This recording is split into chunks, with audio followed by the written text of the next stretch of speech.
Let's take a look at scenario number one. We're seeing quite a bit. Somebody that bought before 2020 where values went through the roof. You're sitting on a ton of equity, but you have a smoking low rate because you refinanced in 2020, 2021, and you bought that property before values shot up as well. So this client is sitting on a ton of equity, has a great rate, comfortable mortgage payment.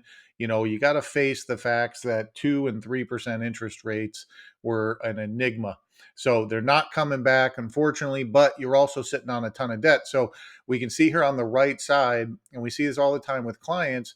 You have a car loan, about 820 bucks a month, another car for your spouse, 455 bucks a month, Discover credit card, MasterCard, personal installment loan.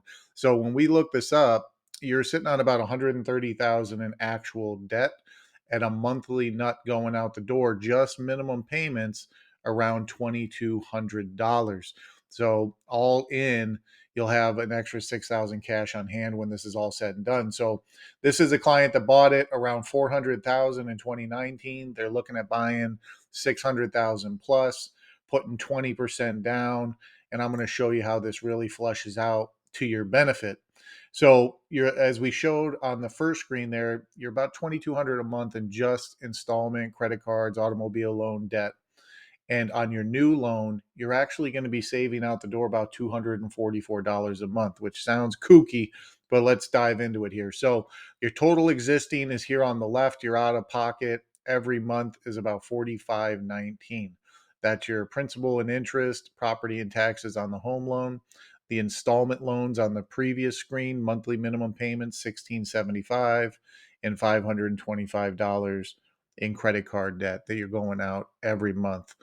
Your new loan, you'd be debt free because we'd pay off all that debt through the purchase of the new home, principal and interest, taxes and insurance. Your all in monthly outgoing nut is going to be about $42.75, $244 than your total existing. Now I want to dig in one layer deeper. So you could sell your home for 660. You bought it for 400,000. The payoff is about 345,000 because you did refi it, lowered the rate, accelerated the principal reduction. Now you have 315,000 you're working with after you sell and pay off the first mortgage. You're going to have about 33,000 in selling costs. I put about 5% between everything. You're sitting on a 3.25% rate, and the debt balance is 130,000. So we're going to pay off this debt, purchase a new home for 650,000. You're not going to have PMI because you have enough to put down 20% and pay off all your debts. You're going to have about 6 grand left over. You're going to have 8,000 in closing costs because you're going to get a seller credit because now the buyers are in the captain seat. Yeah, your rate's going up to 6.75, but as we saw before, your all in is going to be lower at $244 a month. Now, everybody's a little bit different debt loads, but this is something we can definitely calc out. And we see this making sense day in and day out. We have to, as mortgage professionals, show you and get past just the shock of the interest rate.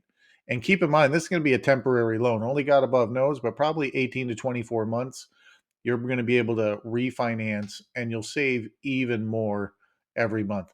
I hope this makes sense and looking forward to going through scenario number 2 with you. Hello.